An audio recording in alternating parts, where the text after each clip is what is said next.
where he got his master's and his PhD in Africana Studies.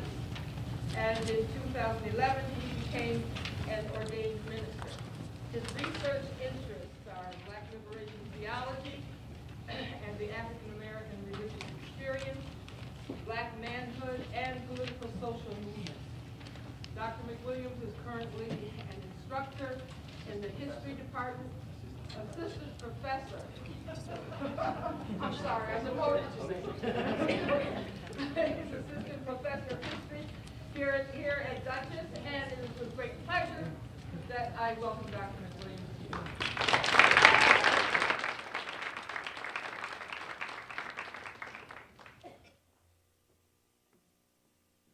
Thank you so much for that introduction. I thank you, Ms. McGill. Good afternoon, everyone. I want to thank each and every one of you for taking time out of your busy schedule. Although there's no classes planned, I thank you for coming out. I see a lot of my students here. I want to thank History, Government, and Economics Department and all other faculty that are here to support. I appreciate that. I don't want to be before you long. I just want to present, take questions, and sit down. I know many of you are looking forward to class after that, so I won't take long. So today the title of my topic was, and the topic was supposed to be provoking, was Malcolm right? The case for Black nationalism in the 21st century. Those who are, history is my field, so if history is of any interest or politics, then we are very familiar that Black nationalism has been a philosophy amongst the Black community, the African American community, ever since the first African American touched shores here in these United States. There's always been a faction or cadre who believed in the philosophy of Black nationalism, although the philosophy has shifted in meaning throughout the years. I'm going to look at it specifically how Malcolm X defines Black nationalism. So if you don't mind, I'd like to play that clip for you first.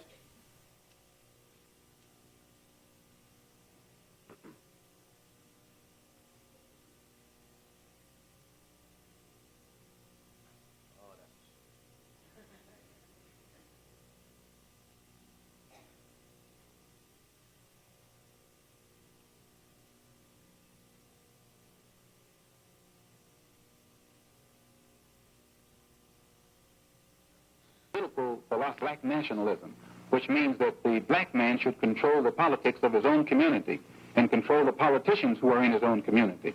My personal economic philosophy is also black nationalism, which means that the black man should have a hand in controlling the economy of the so-called Negro community. He should be developing the type of knowledge that will enable him to own and operate the businesses and thereby be able to create employment for his own people, for his own kind. And the social philosophy also is black nationalism, which means that instead of the black man trying to force himself into the society of the white man, we should be trying to eliminate from our own society the ills and the defects and make ourselves likable and sociable among our own kind. Well, you seem to be dissatisfied with everything. Just what do you want? I'm not dissatisfied with everything. What you are able to see with your analytical mind is that everything that is offered doesn't produce what it's supposed to produce. And I'm just telling you that it doesn't produce what it's supposed to produce. Well, what is your ultimate aim? The only way the problem can be solved. First, the white man and the black man have to be able to sit down at the same table. The white man has to feel free to speak his mind without hurting the feelings of that Negro. And the so-called Negro has to feel free to speak his mind without hurting the feelings of the white man. Then they can bring the issues that are under the rug out on top of the table and take an intelligent approach to get the problem solved. That's the only way that they'll ever do it. We need an action program while we are Muslims, or while we are Christians, or while we are whatever we are. We still need an action program that will eliminate these evils that are in our community. And this is what we're trying to do with the Muslim Mosque Incorporated. Do you consider yourself militant? I consider myself Malcolm. All right, so I wanted to just use that definition, Malcolm X's definition of black nationalism, just to reiterate. Black nationalism, as he quoted, black people should be able to control the politics in the black community. Black people should have a hand in controlling the economics of the black community. Develop the knowledge that will allow him to own and operate businesses and thereby allow he or she to provide employment for his or her people. Socially, black nationalism means that instead of the black man, black woman trying to force themselves into a society, we should be trying to eliminate from our own society the ills and the defects that make ourselves and make ourselves likable and sociable with our own kind. All right? So the first point I wanted to talk about is this myth of black nationalism. And black nationalism, although it's been a philosophy within the black community ever since, black people, African Americans have stepped on the shores, it's been a philosophy that has not really gained much attention in the academy, is not really elaborated, not really talked about, and maybe that's perhaps that's because of those who seem to have gravitated and adopted black nationalism as a philosophy. They tend not to be those peoples in the academy, those peoples in mainstream. But one of the myths of black nationalism is that black nationalism is equivalent to black supremacy, which is not the case. All right, black supremacy, of course, is this idea that blacks are superior to every other group or to any group. Same thing with white supremacy, this notion that whites are better than another group. So black nationalism is not the same thing. Black nationalism is a call to be involved in and have an intricate role in the economics and the politics of the black community. And this is what Malcolm X is trying to tell us, and there were other groups. Malcolm X comes from a long tradition. Malcolm X is not the founder of black nationalism, but Malcolm X comes from a long tradition that goes back to, yes, Elijah Muhammad, Marcus Garvey. Some would even say Booker T. Washington had laid some of the groundworks for black nationalism. It even goes back as far as Henry Highland Garnett and those types. So black nationalism is a philosophy that has continued to be around, and it's still around today. Malcolm X himself is not really discussed in the academy. Malcolm X in mainstream, still even in this point in time, in the 21st century, for the mainstream, continues to be vilified, not really talked about a lot. If he is mentioned, he's mentioned juxtaposed to Dr. Martin Luther King Jr., but no real analysis of who he was. I'm grateful, and I followed the lead of another professor in history, government, and economics, Dr. Reeser. He used the autobiography of Malcolm X as his supplementary text for History 104. And I decided to do the same thing. I first read this book, one of my first out of 5 times. I read it my first time in 8th grade. And I must admit, I didn't really understand everything that was being said in the autobiography, but I read it continuously. So the autobiography of Malcolm X, I think, tells the story. It was a book that changed my life when I fully comprehended it around 10th grade. It changed my life, my outlook, and the way I perceived and thought of myself. Malcolm X, I believe, is a book that everyone should read if they want to gain just a simple understanding of what it may be like to be not even a black man in the 60s, but there's some of those themes in the book that still hold true today. Malcolm X is not treated in our mainstream society as a hero. But Malcolm X is a hero to many within the black community, and I just want to be able to state a couple reasons why he is seen as a hero. Malcolm X is seen by a lot in the black community, especially around his time when he stepped on the scene in the early 60s. He's seen as a person who had the courage to say what many in the black community were afraid to say publicly, what many in the black community would just whisper in the comfort of their own homes or in the privacy of their friends. Mainstream society, as I stated, continues to vilify Malcolm X for this fact, but this is proof to me that Malcolm X has not been properly studied, or the conditions that produce a Malcolm X have not properly been studied. Now, Malcolm X, we know he was part of the Nation of Islam from about 1948 until his departure in early 1964. After his departure, he makes a pilgrimage to Mecca. And it's during his Hajj, the pilgrimage to Mecca, where he begins to see some differences between the version of Islam that was being taught by Elijah Muhammad and the Islam that was practiced, the Orthodox Islam that was practiced in Mecca. And it was there that he said he had this kind of epiphany where he saw white Muslims, black Muslims, and he identified people by color, yellow Muslims, brown Muslims, all coming together and partaking in and celebrating the Hajj and the pilgrimage. And when he came back to America, he no longer believed in this controversial notion that all white men or all white people were devils. He began to believe, or there was a shift in his thinking that there were white people who were just as committed to the cause as many blacks in the black community were. However, this does not, I heard frequently that this means his stance on integration changed. Malcolm X, as we should all know, he was 39 years old. So at 39, that's only 4 years older than I am today. 39, that's a young man. You're probably still developing. You assume you have a lot more life to give, and you hope you continue to develop certain philosophies and theories and things of that sort. So Malcolm X was 39 years old when this happened, when he was assassinated. Right? You'll never see a clip of Malcolm X in his 40s because he doesn't exist. Right? So he was still developing new thoughts. He was still developing philosophies. He was still looking for different strategies and tactics as to how to become more part of the freedom or the liberation struggle amongst black people here in America.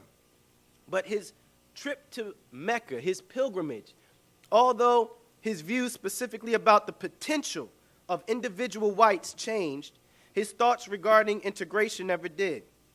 Malcolm X just didn't believe that integration would solve the race problem and the discrimination problem of the black man, woman, and child. So my question to you is, what would solve the problem? This is the question that Malcolm X would frequently ask himself. What would solve the problem? The Civil Rights Act of 1964, along with the Voting Rights Act of 1965, was supposed to end what they call de jure segregation. It did end de jure segregation as far as racism in the law.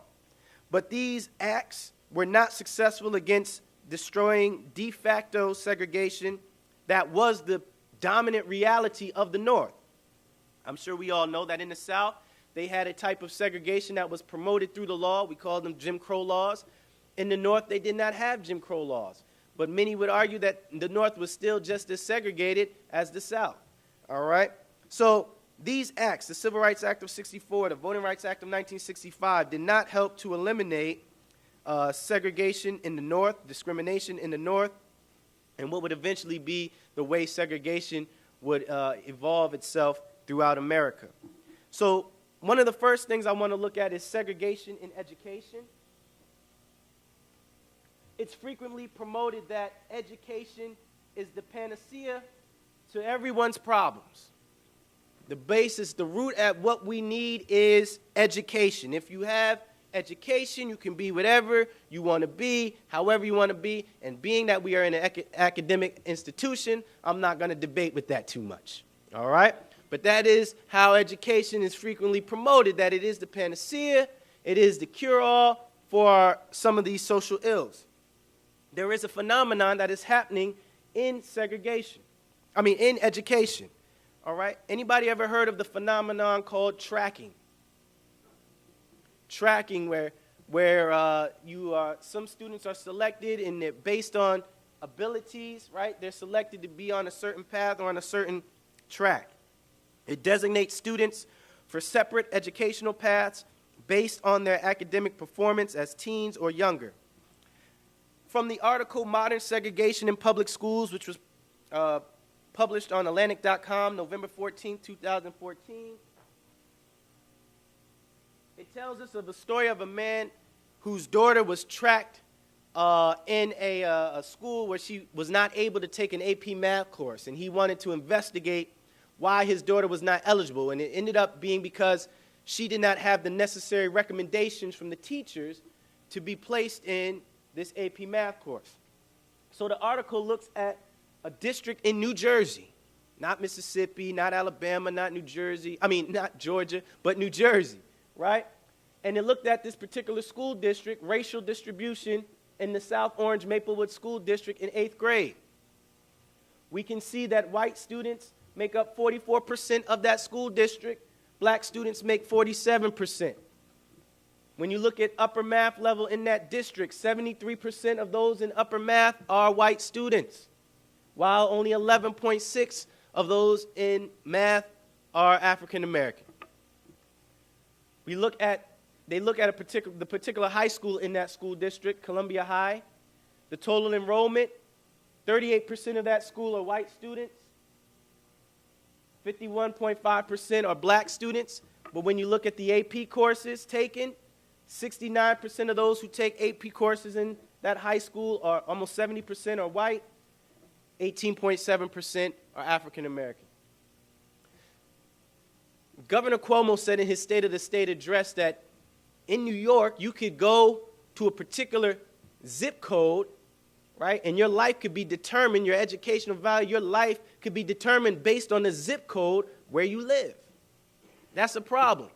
What he's saying is based on where you live, based on the way education is happening and what zip code you live in, it can be determined whether your education is a valuable one or not. And we see here that even in New Jersey, and these were stats taken from the 2012-2013 school year, right? We can see that we still have a situation where what is happening is even in schools, students end up taking classes that are racially segregated. So in your class, in your AP math class, right, you have a situation where 73% of your classmates are white. If you take AP courses, 70% of your classmates are white. The Brown versus Board of Education decision, May of 1954, right? It says no more segregation in the public schools. Anybody know what was the response once desegregation was outlawed? Other than it taking almost 2 decades to be enforced, the response was flight. Some call it white flight. We begin to see white parents take their children out of public schools and they began to put them in private schools. Not out of any academic prowess, but just basically because of the notion that they did not want their students to be in the same classes as African Americans. Let me just read a quote from this article. I just showed you the graph. Those who argue for tracking, those proponents of tracking and of the ability grouping, a milder version, all right? They say that the practices allow students to learn at their own levels and prevent a difficult situation for teachers. Large classes where children with a wide range of different needs and skill levels are mixed together. In many districts, the higher level instruction and gifted and talented or advanced placement classes is what keeps wealthier families from entirely abandoning the public school systems.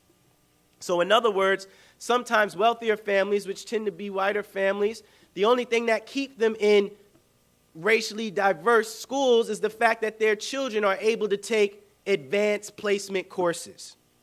But opponents of tracking will say that the ill effects for the students in the lower skill classes negate the advantages that the students in the advanced classes gain.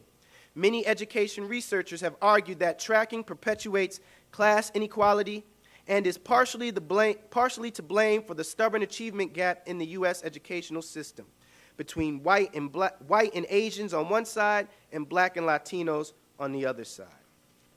The U.S. Secretary of Education, Arne Duncan, wrote a letter to the country's school districts last month, well, this is in 2013, I'm sorry, reminding them of Brown versus Board of Education and calling to their attention the disparities that persist in access to educational resources. Duncan acknowledged the value of an accelerated, subject-specific, and gifted and talented programs for students who show particular promise or preferences. But, he writes, schools serving more students of color are less likely to offer advanced courses and gifted and talented programs than schools serving mostly white populations. And students of color are less likely than their white peers to be enrolled in courses and programs within schools that have those offerings. In 2011 and 12 school year, for example, black and Latino students represented 16% and 21% respectively of the high school enrollment nationwide, according to the Education Department. But they were only 8% and 12% of students taking advanced level math calculus. So the question again, is integration working? Or was Malcolm right? What is happening? Why are schools becoming segregated again? right? I don't know how many of you are familiar, but there have been frequent reports that schools are more segregated now than they were during the civil rights movement. The problem today, in an article called Why Are American Schools Becoming Segregated Again? There was a project, the Civil Rights Project shows that minority students across the country are more likely to attend majority minority schools than they were a generation ago. The average white student, for instance, attends a school that is 73% white, 8% black, 12% Latino, and 4% Asian American. By contrast, the average black student attends a school that is 49% black, 17% Latino, 4% Asian, and 28% white. And the average Latino student attends a school that is 57% Latino, 11% black, 25% white, and 5% Asian American. But this understates the extent to which minority students, and again blacks in particular, attend hyper-segregated schools. In 2011, more than 40% of black students attended schools that were 90% minority or more. That marks an increase over previous years. In 1991, just 35% of black students attended schools with such high levels of segregation.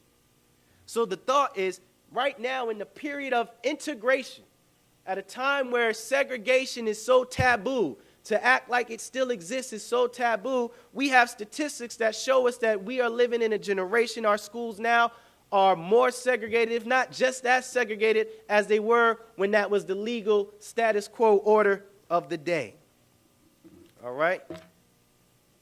So again, as I mentioned before, Malcolm X had this quote, and I wish I could show it to you, but the quote, I didn't get it. He said, "America preaches integration, but she practices segregation," right? It is taboo, or it wouldn't fit the mainstream status quo for anyone to say, you know, I think we should go back to the days of segregation. I hope nobody would say that. I don't think anyone would say that publicly, right? They might try to codify that, but they wouldn't say it like that publicly. But again, we must pay attention. How has integration not been able to exist? How has it failed? As I mentioned again, the historical response of whites to integration has been flight, has been to leave. It hasn't been the black community, it hasn't been the Latino community, it hasn't been those communities who have sought to distance themselves from other races. The response to integration has been flight from the white population. It has happened in education, and now I want to show you how it has also happened in residence. So,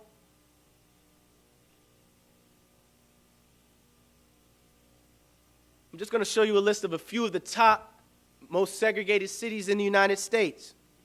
The response to integration and residence was the same. Not only did it happen in schools, but it probably happened first in residence. The most segregated city in the United States is Detroit, Michigan. Detroit is the most segregated city in the United States with a black-white dissimilarity score of 79.6. That dissimilarity score is talking about what percentage of blacks would have to move into a white population for it to be considered integration, right? 79% of the black population in Detroit would have to move to a white community for that community, on average, to be deemed integrated. Detroit's inner city is almost all black, besides a little Hispanic community in the southwest called Mexican Town. Whites mostly stick to the suburbs like Grosse Pointe, Dearborn, Ferndale. The map below shows the racial lines of Detroit. Now, the map I'm going to show you, the red dots represent white people, the blue dots represent black, orange represent the Latinos, and green represents Asian, and yellow is other.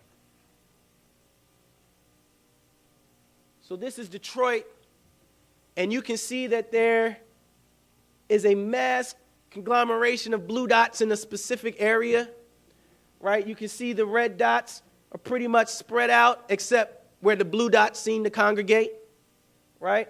But you can see that there is still residential separation or segregation in Detroit. I'm going to just show you the top 5. The next 5 is, the number 2 is Boston, Massachusetts. All right, you can see the blue dots, same color scheme. The blue dots is where the black population resides, right? The red dots, they seem to be pretty much spread out, right? But you can see there's a concentration of blue dots in a particular area.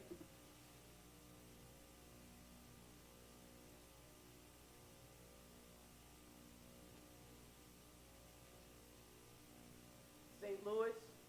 So I'm just trying to give you a sense that what you'll typically see in the most segregated cities in the United States is that the black population seem to compose within a particular locale. They're there in a particular locale. They don't seem to be as spread out as other populations, but more specifically, they're not as spread out as the white populations are. All right? So again, we have seen what has happened over time, again, as, and those who have taken History 104 with me, we do talk about the point in the 50s where suburbanization had become a reality in the creation of the suburbs. The creation of the suburbs and the suburbanization process was a racially restrictive process, meaning it availed itself primarily to wealthy whites and those whites who benefited from the GI Bill, right? There was a big uproar. A. Philip Randolph threatens President FDR with a march on Washington because the veterans of the GI Bill, the black GIs, were not getting the same benefits as the white GIs were. And they weren't able to go to the schools of their choice, but they had to go specifically only to black schools.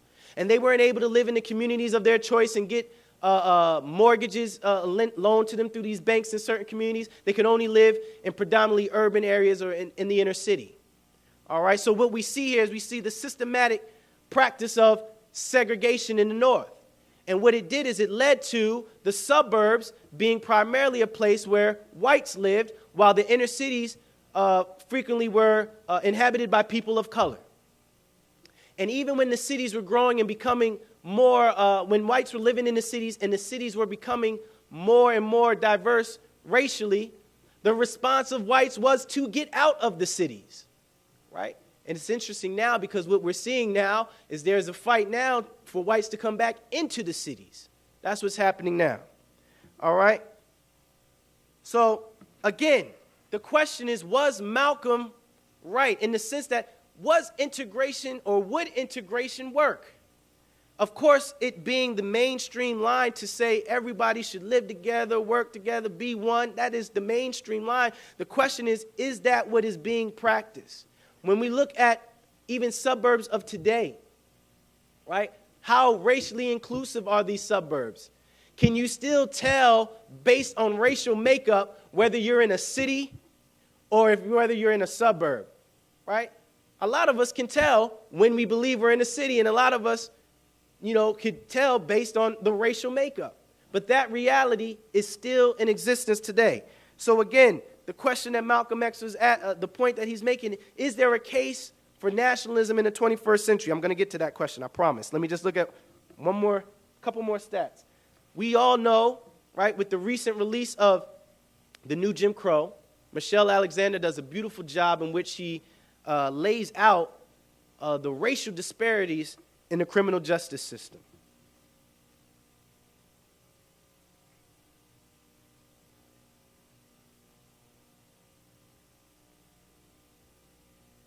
So one of the fights that the NAACP has taken on now is to definitely take on the racial discrepancies in the criminal justice system. African Americans now constitute nearly 1 million of the 2.3 million incarcerated population. African Americans are incarcerated at nearly 6 times the rate of whites. Together, African Americans and Hispanics comprise 58% of all prisoners in 2008, even though African Americans and Hispanics make up only 1/4 of the U.S. population. According to Unlocking America, if African American and Hispanics were incarcerated at the same rates of whites, today's prison and jail populations would decline by approximately 50%. 1 in 6 black men have been incarcerated as of 2001. If current trends continue, 1 in 3 black males born today can expect to spend some time in prison during his lifetime. 1 in 100 African American women are in prison. African American women is the fastest growing group demographic entering prisons today. Nationwide, African Americans represent 26% of juvenile arrests, 44% of youth who are detained, 46% of youth who are judicially waived to criminal court, and 58% of the youth admitted to state prisons. All right, so those are just some stats, but if you haven't read The New Jim Crow, I urge you all to please do so, in that she lays out that, again, these discrepancies, it happens in what was the main tool, or what was one of the main tools in which America utilized or was able to put or get blacks involved in the criminal justice system, right? This war on drugs, which she states that Ronald Reagan makes a call for a war on drugs when drug use is on the decline, right? But it's not unfamiliar to try to criminalize black men, right? The criminalization of the black man happens in the war on drugs, right? We see the rise of crack cocaine, right? The differences, the disparities in the sentencing between crack and cocaine, right? Crack, you tend to find in inner cities those who may not have the money. Remember, when cocaine came on the scene, it was treated like a mental problem. If you were discovered to have cocaine on your person, they didn't look at it as a drug addiction or a sense that would get you incarcerated. They looked at it like maybe something was wrong mentally. They examined you. They tried to figure out, where did this desire come from? That was not the case with crack, though. They did not try to investigate, what was it in your youth? Was it something in your youth? Was there something? They did not do that. Crack was automatically criminalized by this American government. And it's not the first time it has happened. During the times of the Civil Rights Movement, when we saw the uprisings and the urban rebellions, right? Richard Nixon runs on a campaign called Law and Order, right? These urban rebellions, and I use rebellions as opposed to riots because riots indicate that you have no reason to act spontaneously, whereas rebellions indicate that you're organizing against a condition and you're organizing against you're having a conditioned response to something that's organized, right? So in these urban rebellions, right, Richard Nixon runs on the campaign of Law and Order in an effort to criminalize those in participating in the urban rebellions. So now you no longer study the conditions that produced the rebellion, but now we're focused on criminalizing those who are partaking in the rebellion. So you criminalize those who are participants, who typically were young black men, and now you make them criminals. All right? So the same situation happens with this war on drugs, right? Whereas if you're caught with cocaine, which was very familiar in wealthy white communities, right? I'm not going to, I don't know, right? But where you have cocaine, which is very prevalent in wealthy communities, typically wealthy white communities, if you're caught with that, the response is, let's see if we can work with you. Let's see if there's something in the cognition of the user, even though now you have the smokable version of cocaine, crack, right, which finds itself prevalent in inner cities. That is not, when you are discovered with someone is discovered with crack on their persons, now the situation is not to figure out how or what is wrong cognitively. It's automatically to make that person a criminal. All right?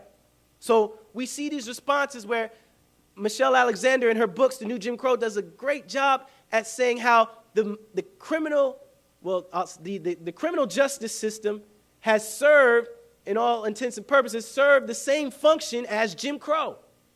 It has kept a significant percentage of people of color separated, right, from those, from whites, separated from the American dream or the ability to achieve the American dream, which we'll talk about. All right? And lastly, before I focus more on this question, was Malcolm right? African American in the media, right? One of the best ways to keep the masses of people distracted is through propaganda.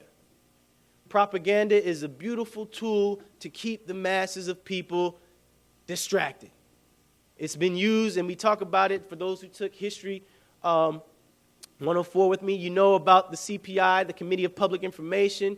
We know that there were different organizations. At each time where America found itself in war, you had different organizations whose job it was to promote propaganda to make the American sentiment move toward or move in favor of that particular war. Right? We have the same situation now.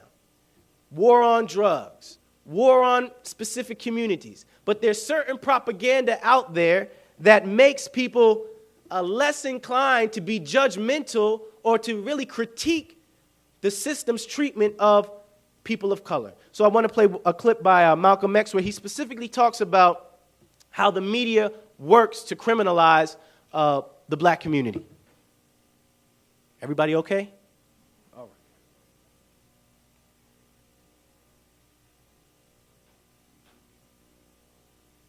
right. The police are able to use the press to make the white public think that 90% or 99% of the Negroes in the to paint the Negro community against Negroes.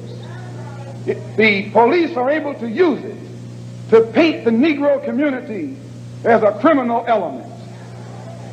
The police are able to use the press to make the white public think that 90% or 99% of the Negroes in the Negro community are criminals. And once the white public is convinced that most of the Negro community is a criminal element, then this automatically paves the way for the police to move into the Negro community, exercising Gestapo tactics, stopping any black man who is on the sidewalk, whether he is guilty or whether he is innocent, whether he is well-dressed or whether he is poorly dressed, whether he is educated or whether he is dumb, whether he's a Christian or whether he's a Muslim. As long as he is black and a member of the Negro community, the white public thinks that the white policeman is justified in going in there and trampling on that man's civil rights and on that man's human rights. Once the police have convinced the white public that the so-called Negro community is a criminal element, they can go in and question, brutalize, murder unarmed, innocent Negroes, and the white public is gullible enough to back them up. This makes the Negro community a police state. This makes the Negro neighborhood a police state. It's the most heavily patrolled. It has more police in it than any other neighborhood, yet it has more crime in it than any other neighborhood. How can you have more cops and more crime? Why? It shows you that the cops must be in cahoots with the criminals. So again, he's asking a question, right? He talks about the use of the media to criminalize the black community. This is still evident today, right? When I first heard this, I thought immediately to Eric Gardner. I thought immediately to Trayvon Martin. I thought immediately to all these, Mike Brown, right?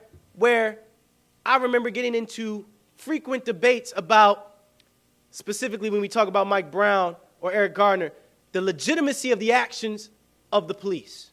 Getting in frequent debates. And I'm not talking about from young people. I'm talking about from people who knew the system, people from within the system, people who claimed to know something, right? There were still legitimate accounts. When the Mike Brown situation happened, I remember being emailed a photo of who they said was Mike Brown with money. I don't know if you saw this photo, with money, a stack of money in his mouth and a gun in his hand. This was supposedly Mike Brown. It ended up being the wrong teen, ended up not being Mike Brown, somebody else who was in trouble in Oregon. But that photo was used as propaganda to justify the actions of Darren Wilson, right? So we live in a situation where, we live in a system where the black youth now and the black community is still criminalized. I know people, white and black themselves, who won't walk up and down the street of black communities, right? The media does a good job of stereotyping all people, right? And black communities are not free from that stereotype. But again, he asked the question now, black communities are supposed to be heavily patrolled, cop presence is supposed to be extremely high in these communities. At the same time, that crime is high. So the question Malcolm X asked in that clip is, how can that happen? How can you have high crime in an area where there's supposed to be high levels of police? Something is off. All right? He makes the conclusion that cops are in cahoots. But the point being, there is something wrong with that equation. Right? But again, we look at images, distractions. There are certain things that are used to prevent us from asking critical questions. Now, I have a Facebook account like anyone else, but social media is one of the most prevalent forms of distractions out there if you don't use it right. Right?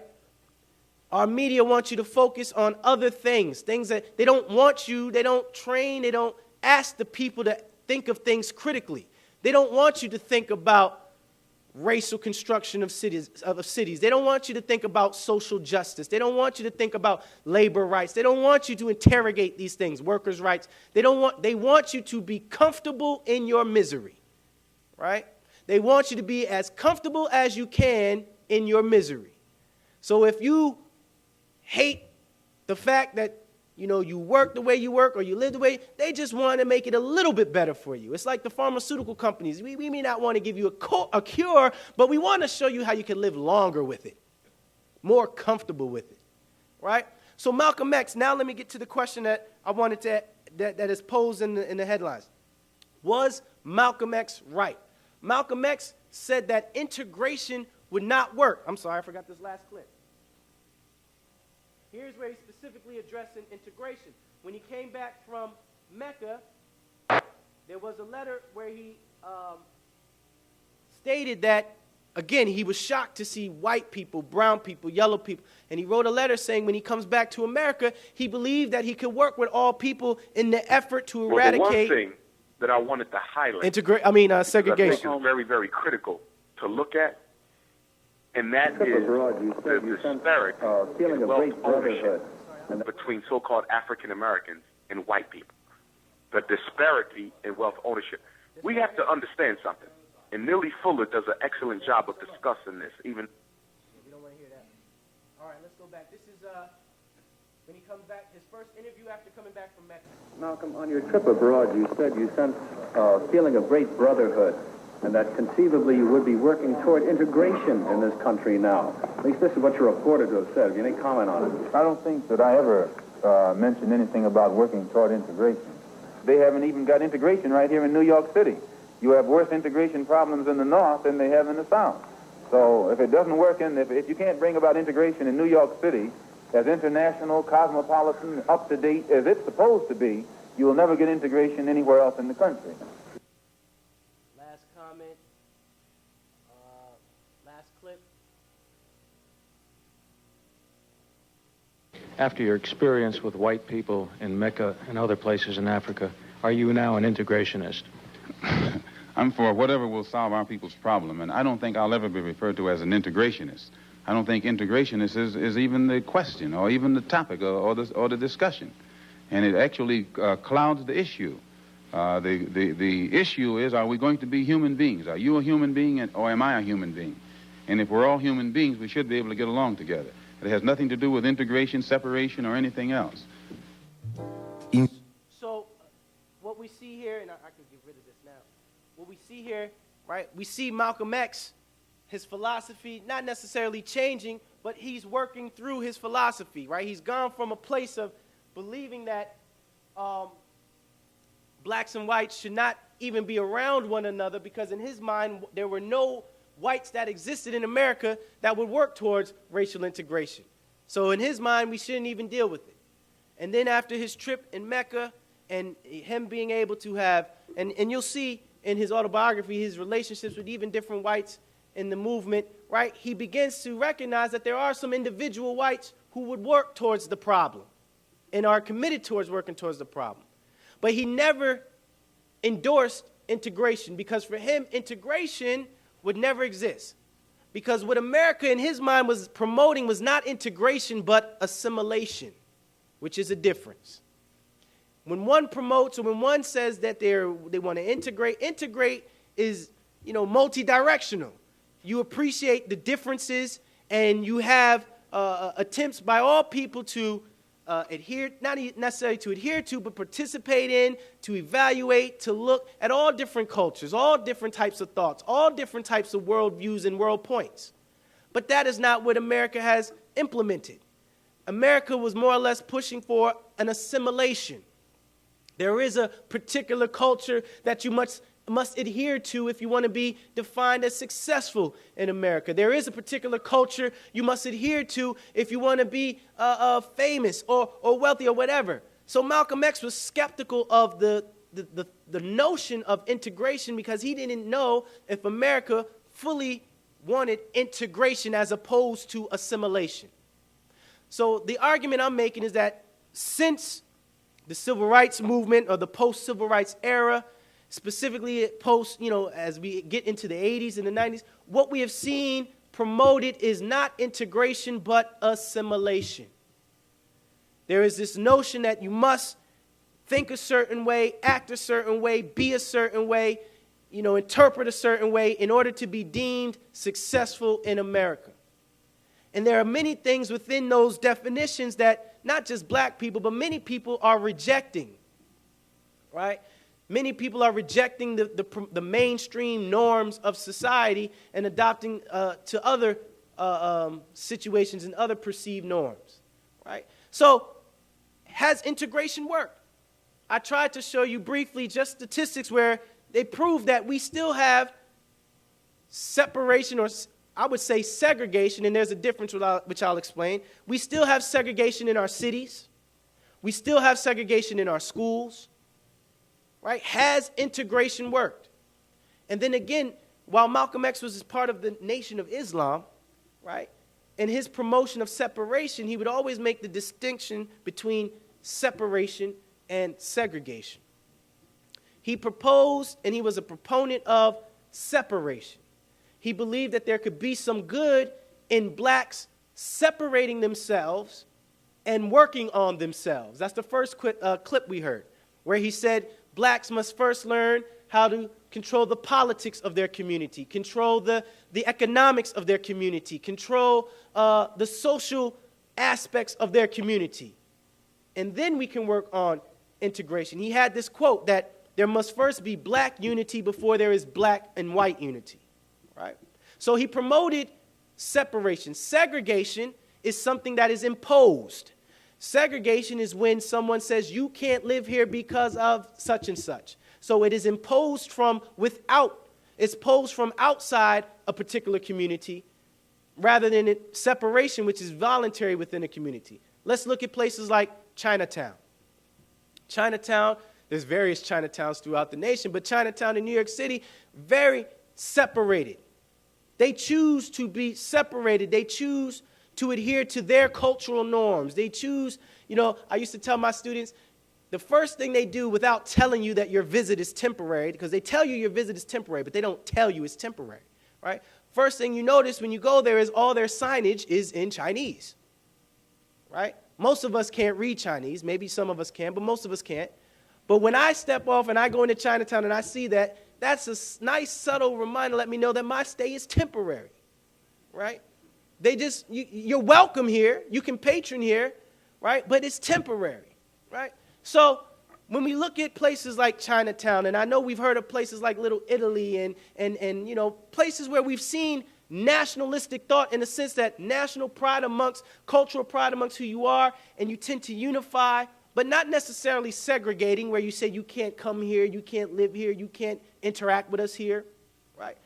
The question is there a case for nationalism in the black community in the 21st century? I make the argument that there has to be, because when we look at integration and the way that it was supposed to function, right, black children as far as education is concerned is still at the bottom, right? When you look at any socio-political or socioeconomic statistic, people of color, especially blacks, are at the bottom. Is this what integration was supposed to be?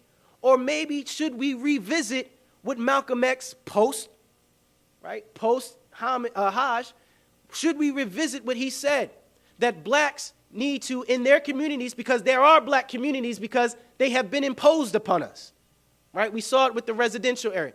Should there be a situation where blacks learn and figure out a way to control the politics in their community, and the economics in their community.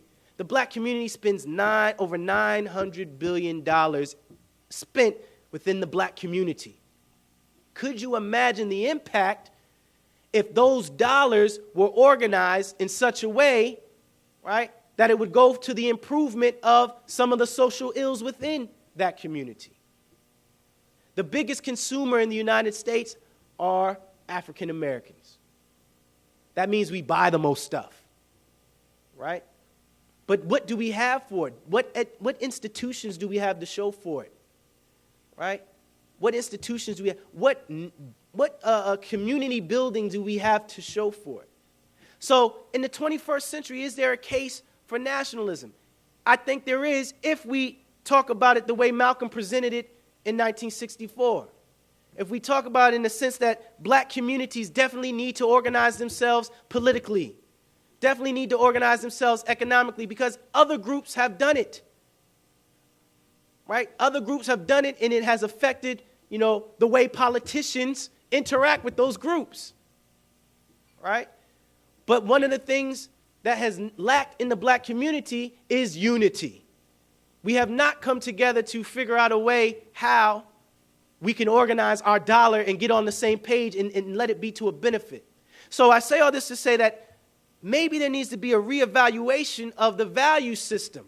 Many in the black community, because they want to make it in America, they simply adhere to the value systems as promoted by America, right?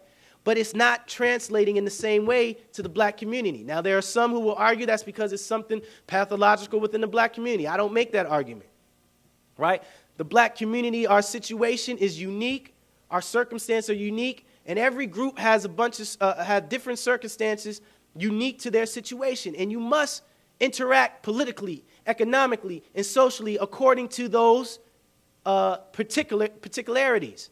But the black community has not been able to do that. And whenever there is somebody that promotes that, one of the best things and the best tricks of the media is to make that person look absolutely crazy. It's one of the reasons why the Academy does not study Malcolm in the way that they should. Because it's much easier to vilify Malcolm. It's much easier to keep Malcolm in the Nation of Islam and act like he's never grown beyond that. It's much easier to keep Malcolm X there than it is to really study him, read about him, and evaluate the conditions that produce him. And we do the same thing to Dr. King. We keep Dr. King stuck in the I Have a Dream speech. Right? We do not analyze why Dr. King shifted in thought and went from dealing with integration and what convinced him to deal with the militarism in the United States, what convinced him to deal with the economic inequality in the United States. We don't have those discussions on King Day. We don't talk about his radical poor people's campaign that he was trying to work towards, where he was going to organize all poor people in America and have them sit on the national capitol's lawn until the government decided how they were going to deal with this problem. Nobody talks about that when we talk about Dr. King. It's easier, there's a quote that says it's easier to build a monument than to create a movement. So it's easier to make monuments of Dr. King, memorials of Dr. King, street names of Dr. King, than it is to evaluate the work of Dr. King and try to implement the work of Dr. King. Same thing with Malcolm X as well. It's if you're going to keep him stuck, if the only way, and I say if you talk in the black community, and I love being an activist, and I don't ever see a contradiction between my activism and my academics, because if you're teaching for a purpose, hopefully you're teaching to make the world a better place than what it is. So you can't make the world a better place than it is than just sitting in your office and reading books and we're in college, right? What they call intellectual masturbation, right? To just make yourself feel good about what you know and what you read and what you've done. But if you can't take what you have learned and apply it to the community in which you live, if you can't take what you have learned and apply it to your family, to your community, then what you have learned is for nothing. W.B. Du Bois says there's no art without propaganda, in the sense that everything serves a purpose, right? So when we talk about the media and when we look at pop culture, there is a purpose behind pop culture. You got to begin to evaluate, is what I'm looking at for my betterment or for the worst of me, or to make my predicament worse? Is what they're giving me going to improve my situation or help me improve my situation, or will it make me worse? When we look at, and I love hip-hop, you know, I consider myself, but I can't listen to it anymore, not the commercial hip-hop anyway. Because the messages that are being promoted, right, there's a formula in hip-hop that if you want to be successful, you got to talk about money, women, multiple women, and material. But how are you going to promote that to a community that has no money, right?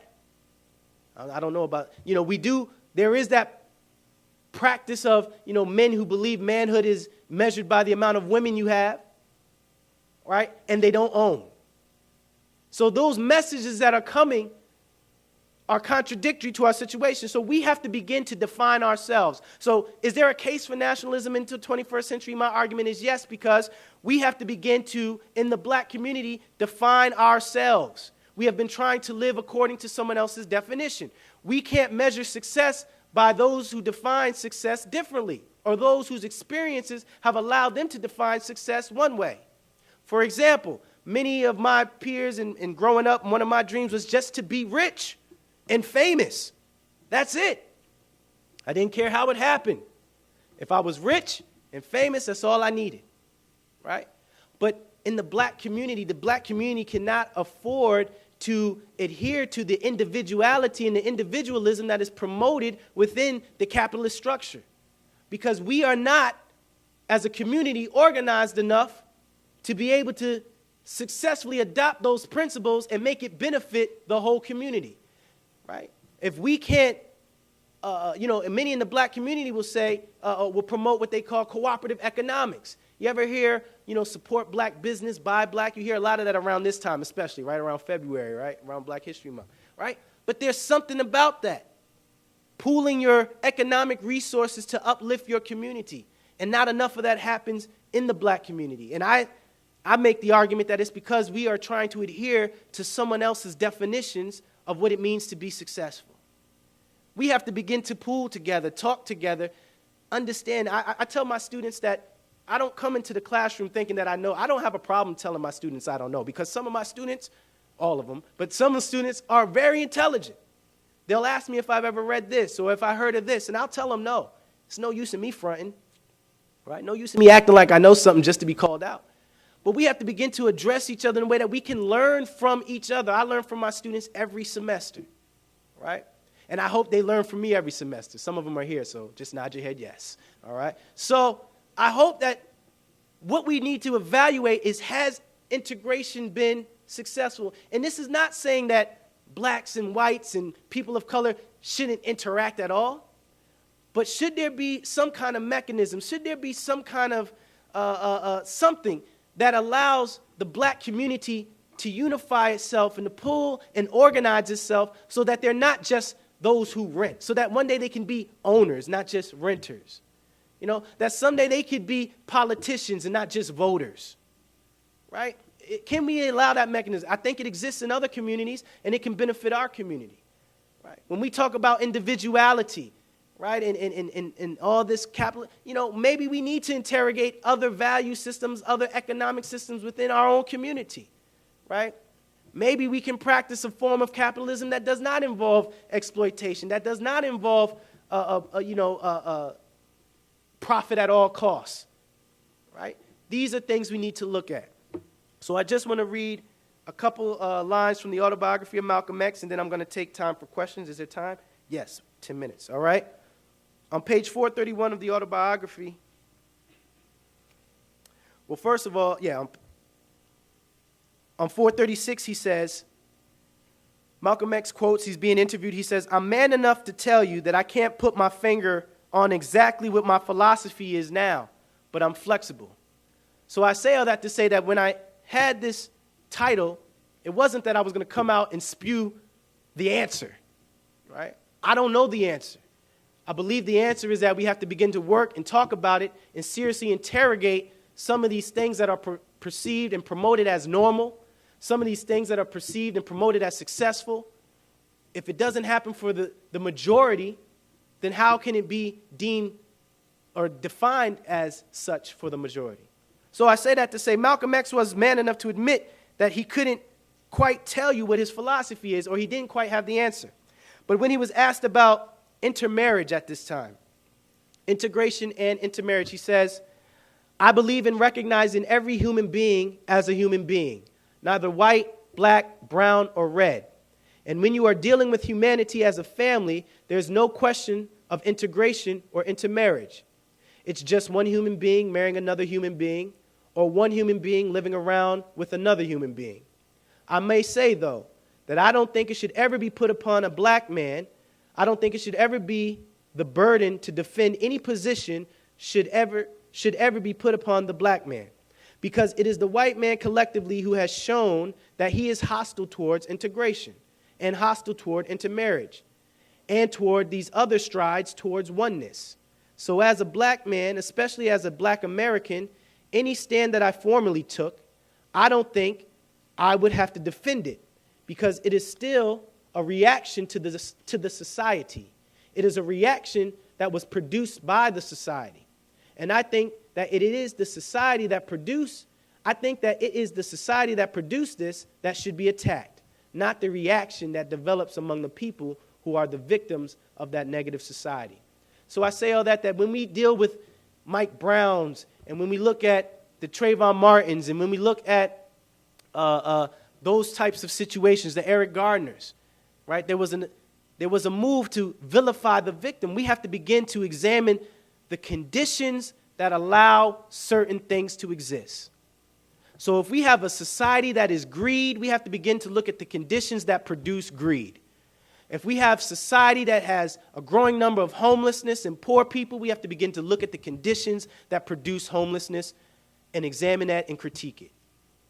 And I think if we are promoting integration, but in fact living in a segregated nation, residentially, educationally, right, then we have to begin to really interrogate what does it mean to be integrated, and we have to begin to really investigate if integration is the way we should live. So I'm not saying that we can't interact, but I'm saying the question deserves to be asked, and the question deserves interrogation. We need to really figure out if there is a case for black nationalism, because the black community is at the bottom of all socioeconomic, political statistics. And there has to be, if you care about the black community, and you could be anybody to care, if you care about the black community, we have to begin to interrogate the systems that produce these inequalities. Thank you very much.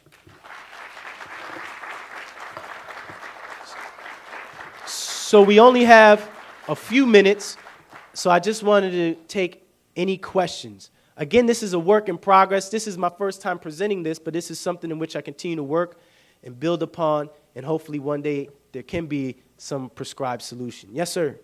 I would like to ask you about how you think the emphasis on differentiation between white culture, black culture, Asian culture, how does that relate to this need to produce empathy for the black community?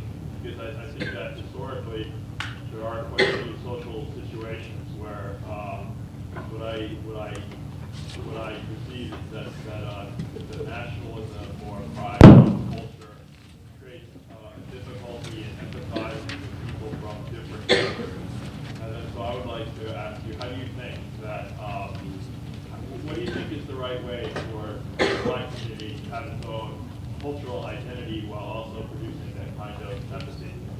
I think that's a great question. I think one of the things we all need to do, I think, again, one of the uniquenesses about the black community, and I teach African American history course, a lot of us, we're not even taught our history. You know, for me, my mom grew up in Alabama in the civil rights movement, so she always gave me bits and pieces, but really interrogating, I didn't do that until college. And I think there's something that should be said about that, where in most white communities, world history is really world history as it relates to Europe. Or you have U.S. history, but it's U.S. history as it relates to white America. And so, in that, there is a constant learning. For white Americans, you learn about yourself. You're able to interrogate those certain differences even amongst whites themselves, you're able to do that in a process that's systemic from, kindergarten to 12th even.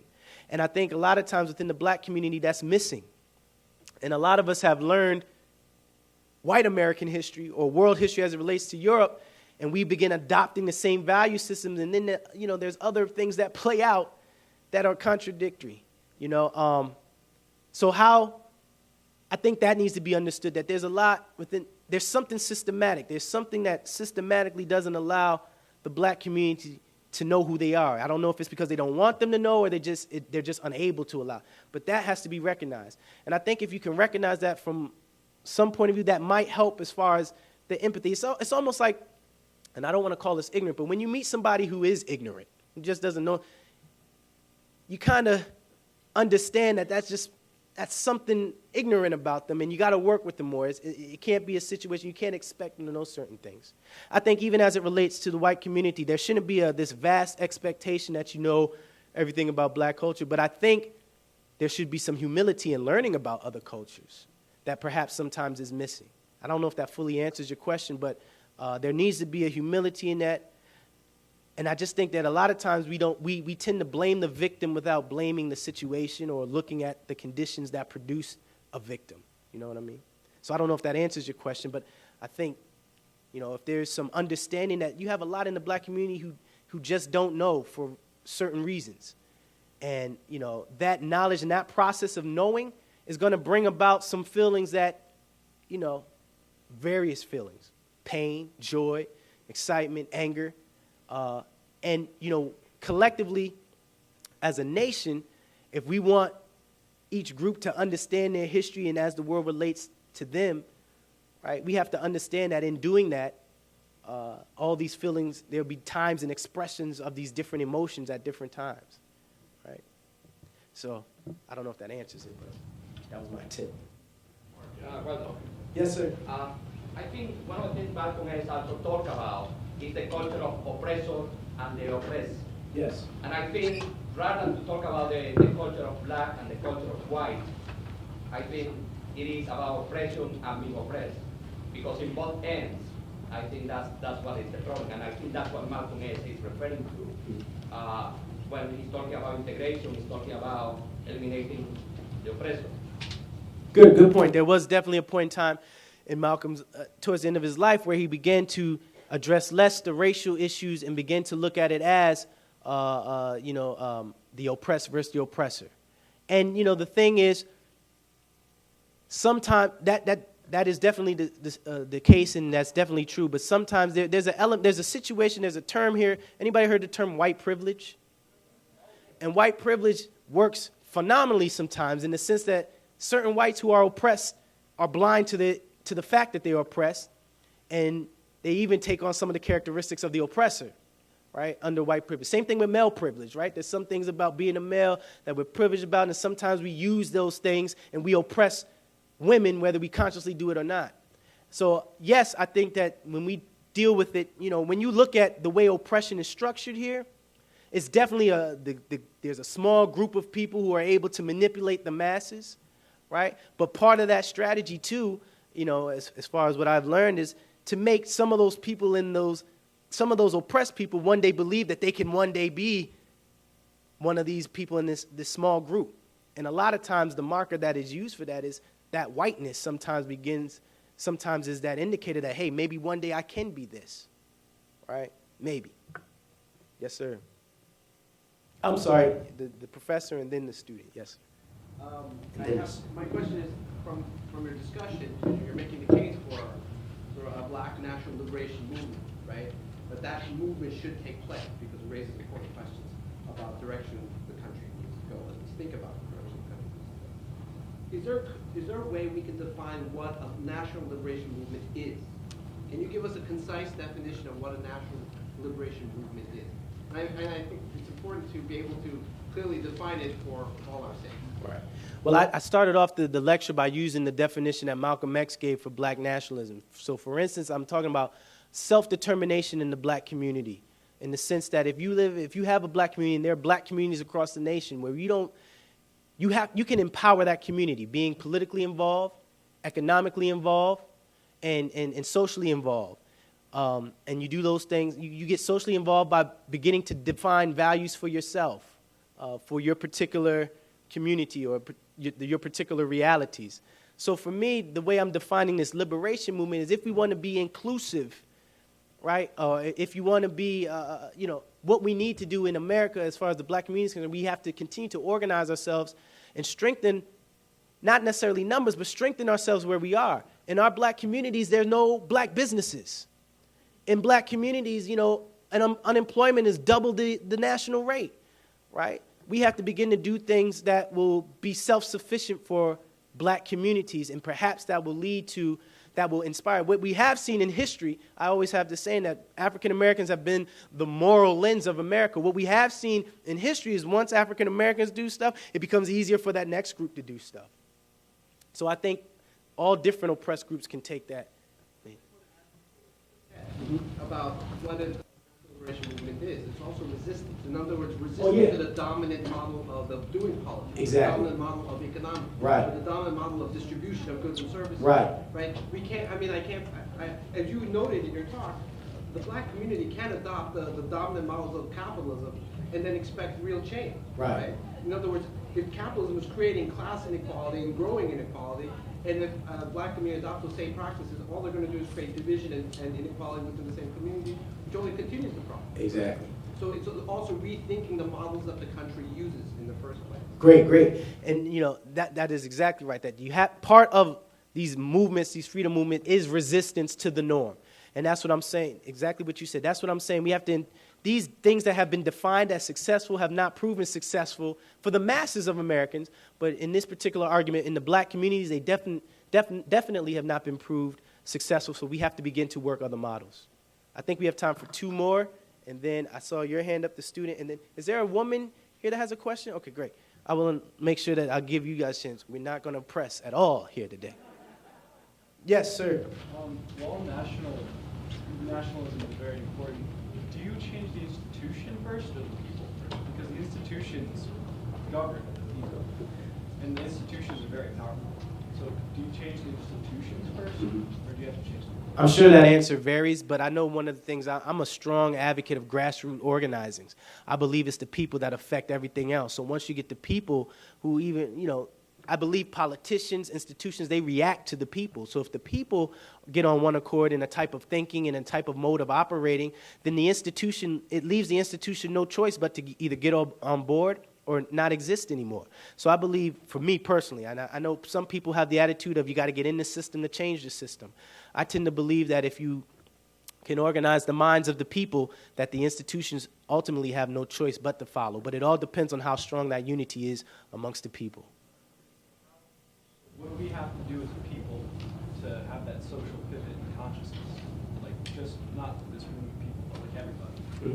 Well, I think we have to begin to critique conditions and be honest about the conditions here in America. Frequently I hear, and even though people who haven't even traveled anywhere, frequently I hear America's the greatest nation on earth. I'm not arguing that yes or no, but that doesn't mean America has no issues, has no problems. We have to begin to, we have a racial problem in the United States. We have an incarceration problem in the United States. We have a patriarchy problem in the United States. These are things we need to begin to really study and investigate and do it with the intent on changing those norms. One more question? Okay. Yes? It's going to be kind of like weird questions at the end. Okay. But, all right, you have the city of Poughkeepsie. The demographic of the city of Poughkeepsie is mostly African Americans. Most of these kids grow up, there's no jobs out here. Most of our jobs are, I keep forgetting the term for it, but they're out of country. Like outsourced. Yeah, there, exactly. And then, for example, if you go, like you said about the zip codes, if you go to Naperville, Illinois, or Aurora, Illinois, the black people, there's hardly any, like, there's more whites over there. So would money, finances really cause a psychological issue of what the identity is, which is the ID is kind of like, don't do that. Like, the ID is like the impetuous action. The super ego is kind of like, no, don't do that. And the ego is like, chill, man, can you guys just be friends? So that's like different identities.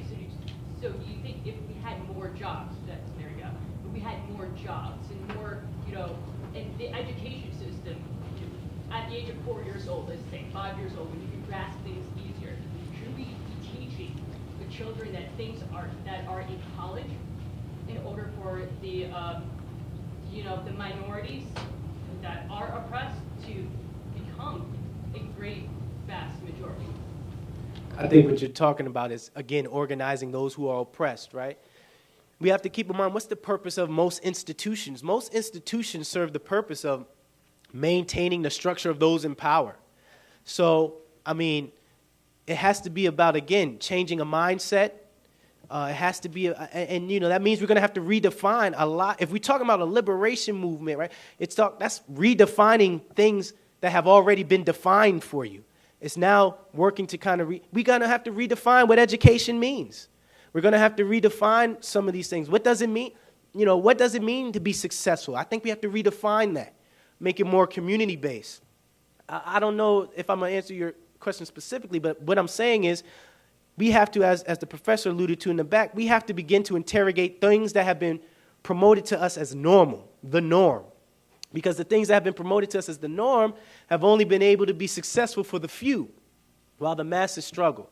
So if it is jobs, it's not just getting a job, but when you have a job, how do you keep the job? How do you make sure the job isn't left? How do you make sure that that job you have and the income you get from that job goes towards uplifting your community? It's a whole series of things that has to be done when you're talking about destroying or remaking or even eliminating institutions that promote a particular norm. And I don't know if I answered everyone's questions. I know it's time for us to go. Some of you have 2 o'clocks. You will not use me for an excuse as why you are late. I thank you all. Hopefully I'll have an opportunity to expand upon this and share with you again. Thank you so much. Please get to your 2 o'clocks on time. Thank you.